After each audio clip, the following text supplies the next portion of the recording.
Lateef Adédìméjì lórúkọ mi, ẹ̀yin èèyàn mi nílé lóko lájò, ìròyìn ayọ̀ ni mo mú wá fún yín, ṣé mo bó ṣe ń lọ. Rec TV ni mo fẹ́ bá yín sọ̀rọ̀ nípa ẹ̀, àti ní oríṣiríṣi àwọn nǹkan aládùn tí à ń gbébọ̀ lórí YouTube channel wa tó jẹ́ pé tẹ́ ẹ bá ń rí wọn, ẹ̀yin náà máa dunnú pé nǹkan tí mo subscribe fún yìí nǹkan gidi ni. Kí ló ń dúró ṣe? Ó yá gbéra lọ subscribe sí YouTube channel wa kó dẹ̀ turn post notification ẹ̀ on nítorí pé kí ni o àwọn aládùn ó ń bọ̀ lórí YouTube. Bọ̀rọ̀ kìíní tẹ̀ ń wò ó ń bọ̀ lórí YouTube pẹ̀lú àwọn ìdárayá gidi ó ń bọ̀ lórí YouTube. Má gọra ẹ o, èmi Lateef Adédìméjì, I am a part of this ni mo ṣe ń sọ fún yín wípé go and subscribe now and put on your notification kẹ́ ẹ lè mọ̀ tá bá ti post àwọn ohun mèremère míì. Kí ló ń dúró ṣe? Gbéra kó lọ subscribe kó dẹ̀ turn post notification ẹ̀, ìyanu máa ṣẹlẹ̀.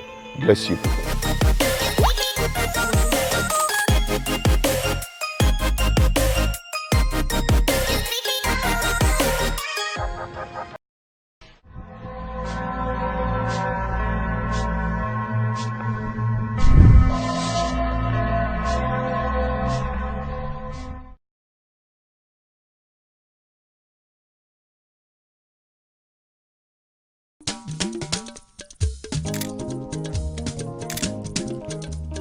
Àwọn aládùn rẹ̀ o kílẹ̀ ti wí. Àwọn aládùn ilé olóyin mọ́mọ́ ilé tó gbayì tó tún rẹwà bàbá màmá bébí bọ̀bọ̀ ṣẹ́ṣẹ́ṣẹ́ṣẹ́ bọ̀ ẹ dákun ẹ fi kalẹ̀ sí àwọn aládùn rẹ̀ o.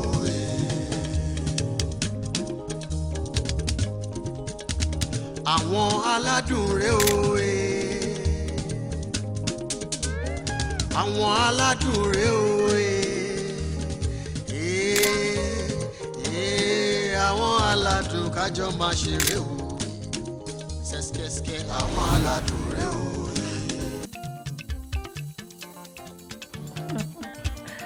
Òròjọ́ ọmọ yìí bó ṣe ń pẹ́. Honestly, I miss you. Àwa gan mú sí èmi gangan mú sí ní bàjẹ́. Dájú yín tí ojú tí náà ń dán ọbẹ̀ fresh dáadáa. Bye. So mi pé ìta tó wà yẹn ló jẹ́ kójú ẹ̀ fresh nìyẹn.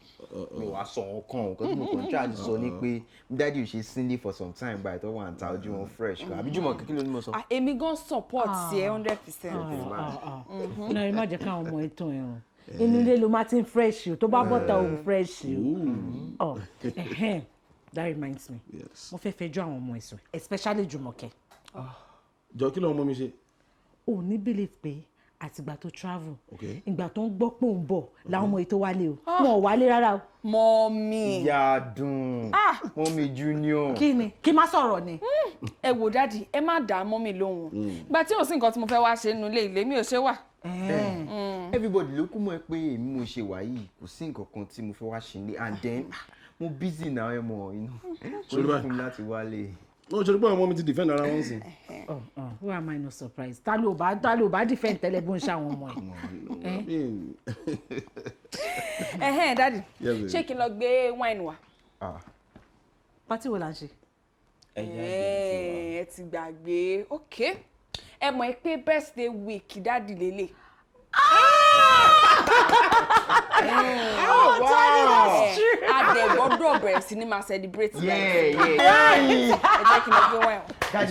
That is why she's my girl. Ṣèrí kọ́ ọmọ ẹ̀. Ó ní kọ́ ló rántí. But daddy you can celebrate birthday yín o. Ṣé wọn bẹ́ẹ̀? In fact, Sherry Honourable Patrick Obiaragbon olùmọ̀ ṣe ń sin tó bá dé báyìí tó bá ti wọlé. Many ladies and gentlemen, join me to welcome lugubriously and saporically the only medicinian and the only academician, the only Dr. Olarewaju Adun Jagafoda. Ẹ wọ yẹ máa pàtẹ́wọ́ lẹ́yìn náà a máa ní whiskey máa perform fún wa máa kọ́ bẹ̀rẹ̀ pẹ̀lú ní ojú ẹlẹ́gbàá o. They know my story. Ṣé ní pátí tá a sọ yìí náà? For who does video? And he does it too. Lẹ́yìn náà a máa ní Davido. Again. Hey! Ọlárẹ̀wájú, 30 àwọn billion ọmọ for the account yo. Bàtàtì àgùsì for your body yo baby. Fiyẹ́lẹ̀. Lẹ́yìn náà a máa ní Terry G. Àti criminal. Ṣé ní pátí wa náà? pàtó àwọn ọ̀hún. Bẹ́ẹ̀ni pàtó wa. Ẹ láìkì ẹ̀ náà. Ó jẹ lára mi. Ginger. Junior, Sir? sit down. Ẹ láìkì ẹ̀. Jókòó. Okay, sir. Pẹ̀lẹ́. Sọ́dọ̀ gbogbo tó tẹ̀ sẹ́yìn mo tẹ̀ láìkì ẹ̀. ẹ ká tẹ gbàgbé mi ìjẹ̀nówó tí màá fi pè wọ́n ẹ̀bọ̀n bó tiẹ̀ múnú mi dùn náà ni for the mood for the sake of the mood èyí tí wọ́n dárúkọ láti ẹ̀ tẹ̀rí jàbí nínú gbé you know I don't want to share madness on my birthday. Okay, sir. Sorry. And now on a lighter mood now fún ilé ìtẹ̀yìn náà jú mi sí mo wá ṣèlérí fún yín yes pé nǹkan tó bá wù yín anything each and every one of you nǹkan tó bá wù yín tẹ́ fẹ́ kẹ́ bèrè lọ́wọ́ mi. In the mood of my birthday, I'm ready to do it for you. Seriously. Anything. Ká béèrè anything tá a bá fẹ́. Anything also. Yes. Daddy, my you know, I would like a car. And Jumoke, I this come to the brain. Junior, Sir. don't get carried away. Ìyẹn ò tiẹ̀ bá mi bó tiẹ̀ declare surplus inú mi dùn ó dẹ̀ jẹ́rìí mi mo máa ṣe party ẹ̀ tẹ́ kó máa gbọ́ ní next street ní. Kí tó gbàgbé o sista béèrè o. Sister wo? As in sister èwo. Big mommy wọ́n dẹ̀ ń bọ̀ ní torí wọ́n ní sí bàbá yín bá dé kí n pe àwọn. Daddy, má worry, a ṣe birthday mọ́. Èmi gan ń padà lọ school. In fact, wọ́n ṣe pè mí sínsìn gan pé a máa bẹ̀rẹ̀ exam lọ́la. Mo máa pe Wizkid nísìn máa ní pé kó má wà mọ́. Jọ́ṣọ́ ní nọ́mbà ọ̀ David. David mo ní nọ́mbẹ̀. Ó ní. Kí ló dé? A fẹ́ pé wọ́n pé kó má wà mọ́ ni. ṣòro mọ̀. Kí ló dé? Kí ló ṣẹlẹ̀? Hello Wizkid, how far? Abeg no come again o. ṣé big mommy yín náà lè ṣe gbogbo ilé fún. Àlè. Wá fún party náà ṣé wọ́n lè wá fún. In fact, wo Jùmọ̀kẹ́ gbé wọ́n yà ṣe party mọ́. Ẹ̀gbọ́n mọ́mì yín wà ní. Ṣe party mọ́ sẹ́.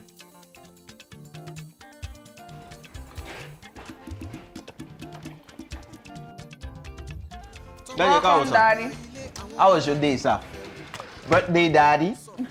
Daddy? kí ló tẹ́ fi tètè délé ni. Ìwọ ni kí n kọ́kọ́ dáhùn náà béèrè wọ̀nyẹn wá. I'm fine, my day has been okay. Mo kàn wálé kí wá rest. Ẹ̀dẹ̀ ṣọ́ pé kò ń ṣe pé ẹ ní malaria. I'm fine. Thank you. Birthday fever. Birthday ongoing.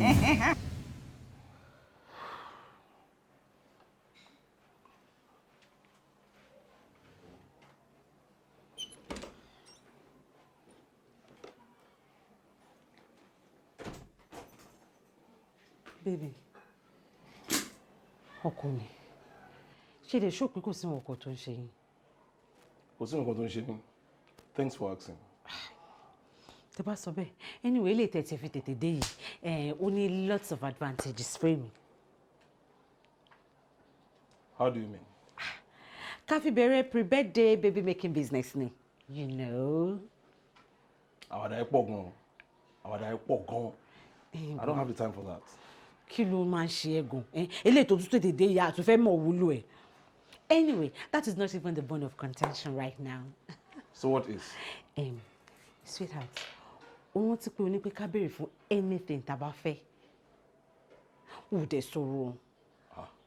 Ṣé wọ́n ti sọ̀rọ̀ tán ni? Ó mà ní pátí kan tí mo fẹ́ lọ tẹ́lẹ̀ mo ti rò pé mi ò ní lè lọ pátí yẹn torí pé mi ò ní owó tí mo fẹ́ fi ra aṣọ tó ń mú but ìgbà tó wá sọ pé ká béèrè fún anything mo kọ pé yes that is a good opportunity kí kúkú fi yẹn béèrè owó kí fi ra aṣọ yẹn kí n bá lè lọ pátí yẹn you know. Ó tán àbùkù.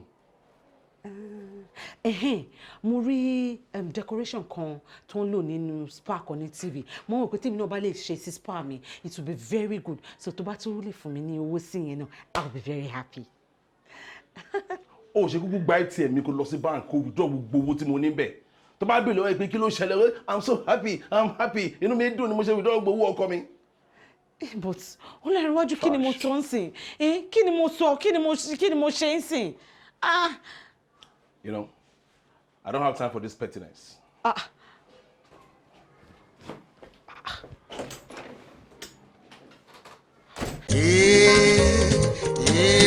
Àwọn aládùn kájọ máa ṣeré o ṣẹ́ṣkẹ́ṣkẹ́ àwọn aládùn rẹ o.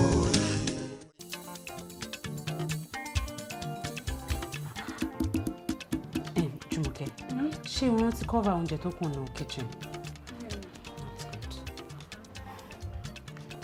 Mommy, kí did Daddy ṣe nǹkan rà? How am I supposed to know? Èmi ò mọ̀. Ẹ mọ̀. He's just been acting strange. Yes. Mi ò mọ̀ yẹn o. Mi ò mọ̀. Ẹ mọ̀. Ṣé kìí ṣe pé ti bí dáàdì nù? O mọ̀ pé mi wá sílé ayé kí wá yọ dáàdì ńlẹ̀ inú àbí abẹ́gbọ̀rọ̀ tó ń sọ. Mommy, bóyá kẹ̀dẹ̀ bí wọ́n náà. Ẹ bí wọ́n. Ṣebí bàbá yín ni? Ṣé bọ́kàn yín ni? Is your father ẹbí? Tó bá ti rí kẹ́ bí kí ni mo ti béèrè? Mo béèrè owó lọ́wọ́ ẹ̀ ló bínú jáde nínú yàrá. Àwọn náà béèrè lọ́wọ́ lọ ní pé àwọn máa cancel gbogbo birthday plans wọn náà. O ti cancel birthday plans. Ẹ mọ̀ ni. O ti ẹ̀ ti dábẹ́ ṣe ni pé wàhálà wà kọ́ lọ ṣàánú wa báyìí ni. Mommy. Kí ni?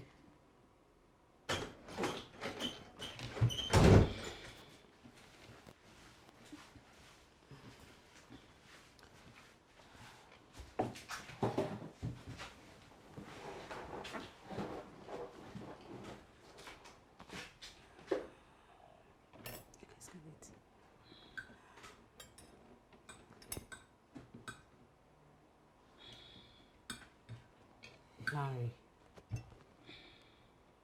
ọkọ mi, kí ló ṣe ẹ́ náà?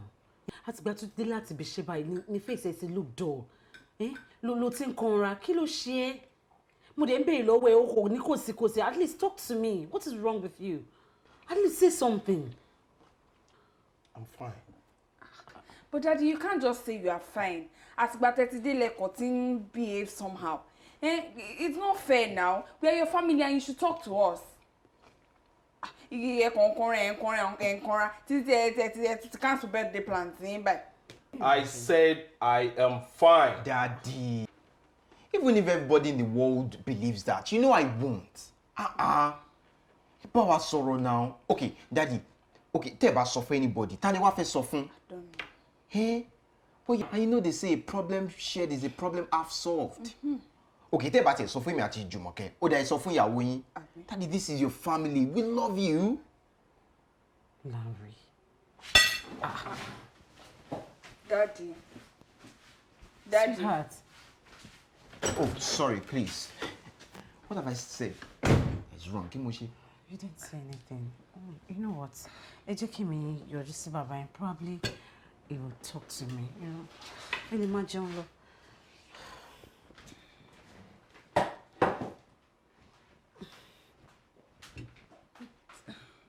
Daddy ò dẹ̀ kì í ṣe báyìí. I'm sure what is wrong with him is really he doesn't act like this now. Jùmọ̀kẹ́, àbúrò pé dáàdì ẹ̀ ti fún yàn lóyún ni. How possible is that? Báwo Daddy ṣe máa fún yàn lóyún lọ́rọ̀ wo ni? Kí ló fa argument báyìí? Junior ni ó. Junior, kí ló sọ? Mọ́mì, kí ló wá sọ? Kí ló ṣẹlẹ̀? Your daddy has been suspended from work. What? How? When? Why? Where? Bóyá kí ló bí bàbá yín lókè o. Anyway, Kí ló ṣẹlẹ̀? I really don't get it because the way to take fish ṣàlàyé gan kò understand. Ó lóun kọ́ dédé office. Wọ́n gbé lẹ́tà fóun. Wọ́n ní kóun lọ jókòó sílé kóun wait fún feedback. Kò tiẹ̀ yé mi báyìí.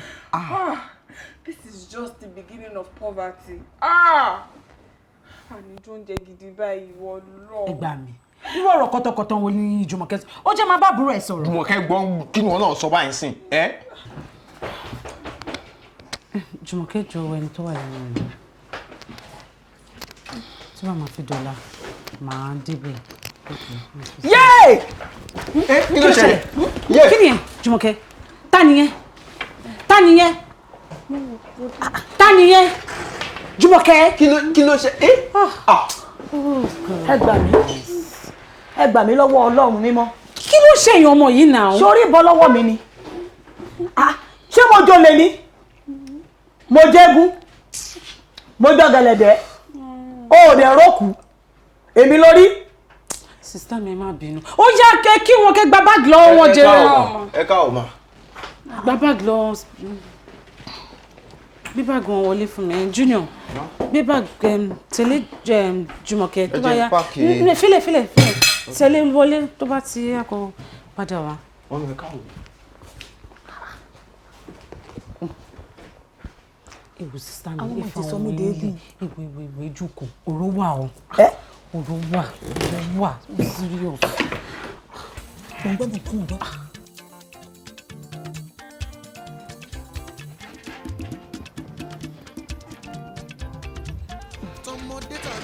Ẹ káwọ́ mọ́. Mommy, how was it? Very bad. Bad kẹ̀ kí ló tún ṣẹlẹ̀ báyìí? In fact, Mommy, kí la fẹ́ ṣe báyìí? ó wà so complicated. Kò tiẹ̀ yé mi rárá. But if you ask me, I sense politics. Hey, this is serious. Mo láti tètè kúrò ńbẹ̀ ẹni kan tó bẹ̀rẹ̀ sí embarrass mi ní now. But ta ló lè wá ṣe irú àdúrò nǹkan báyìí? I really don't know. Jùmọ̀kẹ́ farabalẹ̀ náà. Ó ṣe. Ẹ dúró náà. Sister mi dà. Wọ́n wà nílé pẹ̀lú dáàdì. Bọ́láṣadé. Ma. Ó ti dé. Báwo dẹ̀ ni? Kú àtàárọ̀. Yes, ma. Kú ọ̀rọ̀ ọkọ. Báwo dẹ̀ níbi tó lọ sọ́ni wá ṣe kọ́kọ́ ẹ máa padà bọ̀ wá bẹ̀rẹ̀ iṣẹ́ ń bẹ̀. Kí ni ẹ ọ̀rọ̀ àjò tiẹ̀ náà tó ṣe lọ ni pé kó lè bá a dá táwọn wí. pé kí ni. Actually, Sherry, mommy, wọ́n lọ sí ọ́fíìsì wọ́n lọ confirm nǹkan tó ṣẹlẹ̀. Exactly. Bẹ́ẹ̀ni. Nǹkan tó ṣẹlẹ̀. On whose order is that? Daddy, we actually thought that was the Yes. best thing, at least for the family. Àbí. How can you do that? How can you think for me? How many times would man sọ fún yín pé mi fẹ́ wá the mercy of anybody? Obìnrin ṣe wípé kí lè Ṣé mo fi ṣe ọ̀nà anybody nínú yín ni? obìnrin rere ló wò pé kóun ṣe ohun tó dáa. Bíbí, mo kọ̀ ó pé kíkọ lọ wò bí àwa náà lè rí nǹkan ṣe sí àbí gbogbo nǹkan tá a ṣe náà nítorí tiẹ̀ náà. Tílé bá tó yà That was a big mistake. Yes. Tani mo rọ́nu yín? Àtúnṣe ni. How can you take such decisions without my consent? That is a big disrespect to me. But Daddy, you seriously think you're taking this overboard? Kò tí tó yẹn now. Tó bẹ́ẹ̀ kó ju kékeré ni. Are you seriously talking to me like that? I'm sorry, sir. Ìjọba ní pẹ̀lú ọwọ́ ogun sàáwù yẹn. Ẹ má bínú, sir. Watch it, son. You're sorry. Sorry for yourselves. Ẹ má bínú dókítà kó lè dáná. Sister mi kí ló dé gan? Bí ti báwo? Ṣé mi ò lè sọ̀rọ̀ fún yín secret ní kẹ́dẹ̀ bá mi tọ́jú ẹ̀? Ṣé nǹkan àṣírí ni pé o ti lọ ọdẹ ti dé pé ká dẹ̀ mọ̀ bóyá everything ti wá mo okay? bọ́kọ mi ṣe máa ń ṣe náà. Bọ́ọ̀lù ṣe máa ń ṣe. Tó bá yẹ pé mo sọ fún tẹ́lẹ̀ kò ní gbà tẹ́lẹ̀ náà. Ṣebí tiẹ̀ náà mi ló ṣe láìkẹ́ nígbà jọ tó ti kọ́ mo bóyá- kó sọ̀kọ́ fún yẹn ẹ̀ẹ́dẹ̀ wá sọ kalẹ̀ mi láìkẹ́. Ẹ gbọ́. Àwọn aládùn kájọ máa ṣeré o ṣẹ́ṣkẹ́ṣkẹ́ àwọn aládùn rẹ o.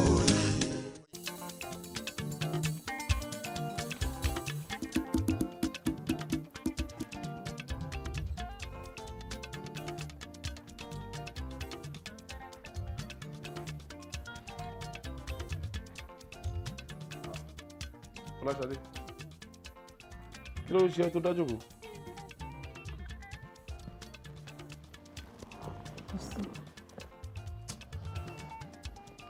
Ṣé mo pé tí máa ń ronú jù? And I keep telling you, tó bá ń ronú jù for a beautiful woman like you, beauty ẹ̀ máa depreciate. Á dẹ̀ fade. Ṣé o fẹ́ kí n máa wò ta ni? I'm sorry. Come on, it's okay. It's okay. Look, mo mọ̀ pé mo bá react lẹ́ẹ̀kan yẹn. Kì í ṣe ẹ̀bi mi náà, you know. It's just that state of mind tí mo wà ń sìn wà very, very sensitive. You understand? Ẹ má bínú pé èmi náà lọ sí ibi iṣẹ́ without your permission. Gbogbo nǹkan tí mo ṣe mo kò fẹ́ the best fún gbogbo wa náà ni. I know. Look, it's okay. It's okay. I know everything you're doing is for our own good. But I appreciate it. Okay? I'm sorry. Àwọn ọmọ yín kọ́? Daddy. Bẹ́lẹ̀. Wà á dẹ̀ kíyàn wà á dẹ̀ lanu kíyàn wo ni kò máa ṣe bí ẹni tí nǹkan kó sí lọ́rùn. Mo fẹ́ sọ fún yín pé kẹ́ máa bínú ẹ̀kan. Má bínú pé mo gbóyún lẹ́nu and then má bínú pé I lọ ṣe irú nǹkan báyìí without your consent. It's all right. Actually asked you. Yeah, it's all right. It's all right. Emilia can apologize, okay? Because my pay, whatever you are doing, it's for my own good. Yes, sir. All right. So my baby came you know. Yes. I mean, what else do I need? I have a very beautiful daughter, very handsome boy, and a delectable one beside me. Oh, thank you, darling. It's okay. It's okay. It's okay. So, any plans? Plans when you? Plan when My birthday, of course. Wow. No, the day cannot go without my birthday. If you know That's the spirit. That's So, nice. can you guys share right? Well, give me a like, Ariwo. Nothing big. Mo kò fẹ́ màá wọ̀ kó yín jáde, you know. A kò ṣeré lọ, bó jẹ́ ṣe bí Carlton Gate, Carlton lọ. Presidential. That would be Yeah, I nice. mean, you are all I've got, so. Yeah. No, I like class. It's swim day. You know, madam. But why should swim? My joke tell you pool, man. Yes, yes. Oh, in fact. The give I feel like come along swim, come along sing me. Inú Jùmọ̀kẹ́ ló máa dùn sí yẹn jù. I like it. No? Daddy, you mo kana nko? Oh, one toilet. Kí ló dé? Ó ràn stomach ni. Yeah, idea. Well, it's you. Wow, okay. Ẹ kí lẹ fún jẹ, kí lẹ fún jẹ.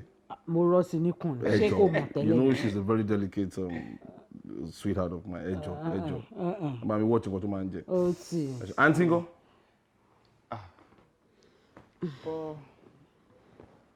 Ó ṣe kí ni? Ó ti kẹ́rùn wọn ti fẹ́ máa lọ. Ó ti o. Mo ṣe rí ni. Wọ́n bínú. Mo ti ẹ̀yìn mú ọ̀dẹ̀ wọn. Mo ní láti máa bẹ̀rẹ̀ bí mo ṣe wà yìí. No, màmá lọ bẹ̀ wọ́n. Èmi náà ló mú àǹtí mú. Let me go and talk to her. Màmá lọ bẹ̀ wọ́n. I will actually. Junior. Èmi ò like ti daddy àti mommy ṣe máa ń support big mommy o. Èmi náà like She's so heartless. Mo wonder táwọn ọmọ ṣe máa ń kó pẹ̀lú wọn lé gan. Bọ̀ kí wọ́n kò yẹ kí wọ́n náà máa sọ̀rọ̀ báyẹn o. Wọ́n máa sọ̀rọ̀ báyẹn wájú wọn o. Wọ́n yẹ kó gbá ẹ mú o. Ọ̀rá o. Oyin ò ti ìyẹn kọ́ tẹ̀ ní issue Kí wàá ní issue báyìí? Issue ni pé you know tomorrow is daddy's birthday. Kò dẹ̀ sí owó tá fẹ́ fi ra nǹkan fún wọn. Kí lẹ wá fẹ́ ṣe báyìí? Ó tọ́ ni náà.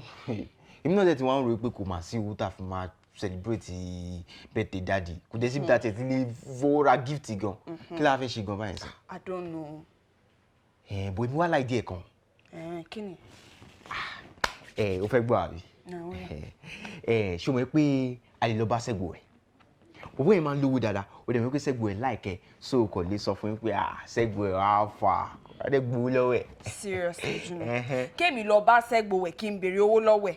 Jọ kí ló ṣẹ̀ṣẹ̀ méjèèjì tó ṣe lọ bá Ṣẹ́gun. Bọ̀ èmi ṣàmú idea wa náà. Idea ẹ̀ kò make sense rárá. Ṣẹ́gbóòsì! Pàdí mi ìṣẹ̀dá máa ṣe ó wà mọ̀ ṣe àtẹ̀sí wọ́n ṣe ń sọ̀rọ̀ ẹ̀ gan sínsìn ni. In fact, èmi àti Jùmọ̀kẹ́ la jọ ń sọ̀rọ̀ ẹ̀. ìgbà tí Jùmọ̀kẹ́ sọ̀rọ̀ Jùmọ̀kẹ́ wá sọ fún mi pé òun láìkẹ́. Ṣẹ́gun wẹ̀ báwo ni? A fẹ́ sọ fún ẹ pé ọ̀la ni birthday daddy. Ọ̀la ni birthday daddy. Pariwo báwo ló ṣe ń ṣe ẹ́ báyìí? Ṣé o mọ̀ pé ìyá aláriwo tó wá ṣe bẹ́ẹ̀ ni pé wọ́n gún wọn lábẹ́rẹ́ ariwo wọ́n wà nílé ìlú. ìyá ṣoko. Ìyá Ṣoko! Ọmọ ẹgbẹ́ wà nílé ìlú wá débi báyìí. Ìjẹ́ èmi ni yálà ni mo. èmi ni yálà ni mo. ẹjọ́ ni mo fẹ́ rí fúláwọ́ yín. èmi ni yálà ni mo. ṣé wọ́n kọ́ yín ẹ̀gbẹ́ kọ́ ni àbọ̀kọ̀ tí ẹ̀ wù yín pé kẹ́kọ̀ọ́ má dédé mọ tẹ́ ìṣe nílé yìí màá kọ́kọ́ fi ẹjọ́ yín sùn bàbá yín kó tó di pé màá mọ tí mo ṣe ìfẹ́ láti ẹ̀ ní ilẹ̀ ti bẹ̀rẹ̀ ìjà. What is wrong with you? Junior, mo ń lọ. Wá bí gbọ̀dọ̀dọ̀ ní gbọ̀dọ̀dọ̀ kó lọ. Ilé wa. Ẹjọ́ sọ́kọ̀ ni. Now come here. Ilé tèmi ló bá kọrí sí. Lọ́jọ́ kò lè lẹ́mẹ̀yìn. Ìyá Ṣoko. Màmá ẹ̀ ṣoko. Bàbá ńlá ẹ̀ ṣoko. Gbogbo àwọn aráalé yín ṣoko. Bẹ́ẹ̀ ni mo sọ fún ẹ. Ìwọ tó mọ ibi tó ti gbé ẹ wá. Iṣẹ́ ọmọ ni wọ́n yá mi dídì rìn. Wo bó ṣe rí bí òpònú. Ó ṣe rú bí orí omi. Sit down. Sílẹ̀ ilẹ̀. Ọ̀dẹ akídani.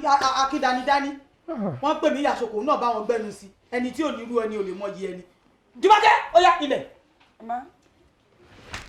Má fún ẹ lábàdà níbi tí ó dá. Súnmọ́ bí dáadáa.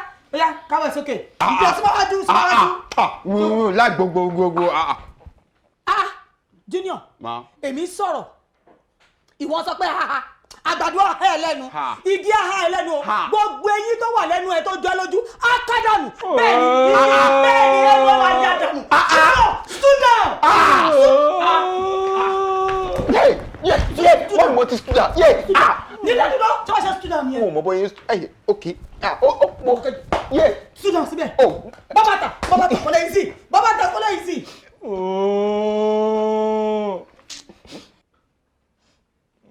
níbo lẹ ti rí dídìrín níbo lẹ ti rọ́pò nù kí ló fẹ́ sọ.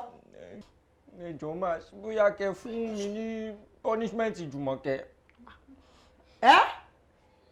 Kẹ́ fún mi ní punishment Jùmọ̀kẹ́ kó má bàa ṣe punishment kankan. Ọlọ́run Elédùmarè àkúkú bí ṣọ̀ṣẹ́ rádaràdà kákúkú mọ̀ pa àbí kínní. ìwọ ti ní boyfriend. tó bá tiẹ̀ wá fẹ́ ní boyfriend ṣerú eléyìí tó dàbí nǹkan igi tí wọ́n máa ń kìbọnú náà gbogbo ṣe rí ṣé èèyàn lè mélèé jáde pé mi mo bí ṣé eléyìí ṣe mú jáde fi yangàn pé ọmọ rẹ o. mo sọ náà mo sọ mo ní tí mò ń rí níwájú tí mò ń rí lẹ́yìn but àwọn tó bí yín ò ní gbọ́ràn sí mi lẹ́nu ni ó ti ní boyfriend. Jùmọ̀kẹ́ ìyá ẹ̀dẹ̀ ló tí ìmọkùnrin tí ìmọkùnrin mo ti mọ̀ pé kíní tó ṣojú bí ojú àfẹ́ àbínú yìí tá àmọ́ tó fojú jọ yìí mo mọ̀ pé kò ń ṣe oúnjẹ nìkan ló wá ń tọrọ jẹ́ bíbáyìí mo mọ̀ pé ní nǹkan míì tó torí ẹ̀wà sínú ti wá pòfo èṣù ẹ ti pòfo. ó yá gbẹ́tẹ́bù yẹn dání kó jókòó dẹ̀ra síbẹ̀. Dios. Mọ́mí nígbà tí mi ń ṣe máa ti igọ̀ mi lè gbé papọ̀. gbé kíní jáde fún mi kó ká ẹsẹ̀ sókè. Jùmọ̀kẹ́ torí ti ẹni mo ṣe ń jẹ̀yà báyìí o.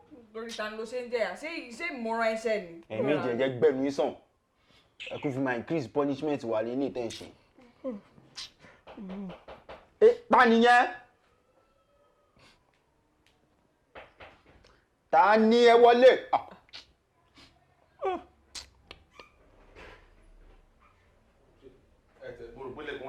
Olùgbàlà ti dé. Olóò ṣe o. Kí ló dé? Kí ló ṣẹlẹ̀?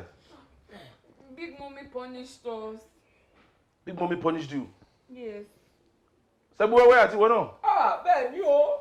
O ṣe ń bí ìwọlé ní ni o. Kí lẹ ṣe? What happened? Daddy, we didn't do anything. She just punished us. My friend, get back to your punishment. You didn't do anything. But get back to your punishment. You didn't do anything. Big Mommy because you my punish in there. She come here. On what why? Mo wà bí.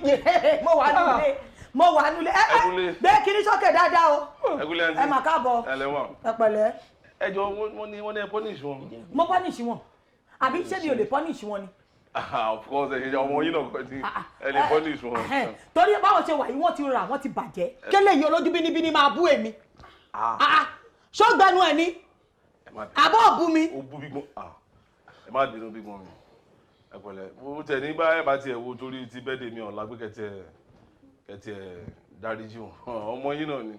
Kí n dáríjì wọn? Èmi náà ń wo bẹ́ẹ̀ náà. Mo láwọn ọmọdé yìí kò lè jẹ́ Ṣadé ló tọ́ wọn rà tí wọ́n fi bàjẹ́. Get back! Junior, tí mo bá ń sọ̀rọ̀ má máa tọ́ mi níjà o. Bàbá ẹ̀ tó wà lórí ìdúró yìí, màá nù ẹ́ perplex pẹ̀lú bàbá ẹ̀ tó dúró kó tún tó máa ṣe. Tí Fọlá Ṣadé bá jọ ìwọ náà máa tún náà yí pa. Dídé dúró mọ́. Get back here, my friend. Mo sọ náà. Ẹ pẹ̀lẹ́ àǹtí. Ẹ̀wọ́ ẹ má kiri pẹ̀lẹ́ kò sí tó ṣe mí. Torí Fọlá Ṣadé ò lè train àwọn ọmọ kí wọ́n jí jẹ́bẹ̀jẹ̀bẹ̀ kí wọ́n rà kí wọ́n máa yọ̀dí báyìí. Ẹ ra ẹ̀tọ́ ọmọ yín náà ni gbogbo lẹ́fẹ̀ẹ́ tí wọ́n náà mọ́ ní olè burú kẹ́ gbé fẹ́ fún pàjẹ́ ẹ jìbù rẹ má bínú. Torí bẹ́ẹ̀ di ọ̀la ẹ̀ Àṣẹ sókè. Ṣẹ́gun wẹ́wẹ́. Ẹ wo iṣẹ́ méjì ti fẹ́ kọ́ọ̀tì báyìí o mo ti leave tiẹ̀ tán. Wọ́n ní kẹ́ dìde tí ń di etí yín dùn yín ni. Ẹ rà síbẹ̀ ńgbà yẹn. Ẹ continue punishment ẹ̀ ńgbà yẹn. Ẹ ṣé. Ẹ ṣé o. Ẹ ṣé àǹtí. Mo lọ lé wa. Ṣẹ́gun wẹ́wẹ́.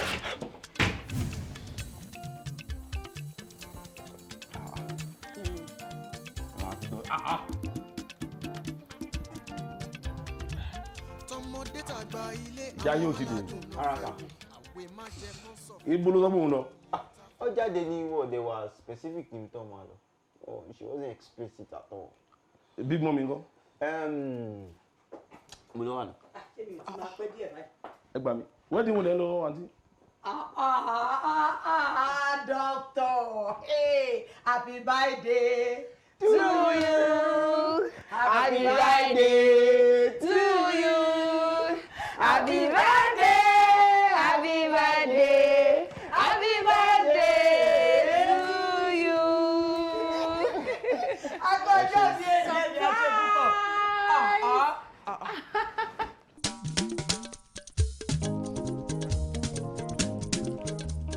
Àwọn aládùn rèé o, kílẹ̀ ti wí. Àwọn aládùn, yes. Ilé olóyin mọ́mọ́, ilé tó gbayì, alright. Tó tún rẹwà, bàbá màmá bèbí bọ̀bọ̀ ṣẹ́ṣẹ́ṣẹ́ṣẹ́ bọ̀. Ẹ dákun ẹ fi kalẹ̀ sí àwọn aládùn rèé o.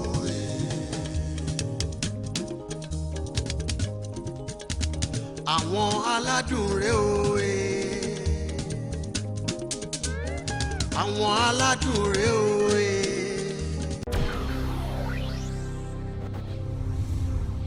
Lateef Adédìméjì lórúkọ mi, ẹ̀yin èèyàn mi nílé lóko lájò, ìròyìn ayọ̀ ni mo mú wá fún yín, ṣé mo bó ṣe ń lọ.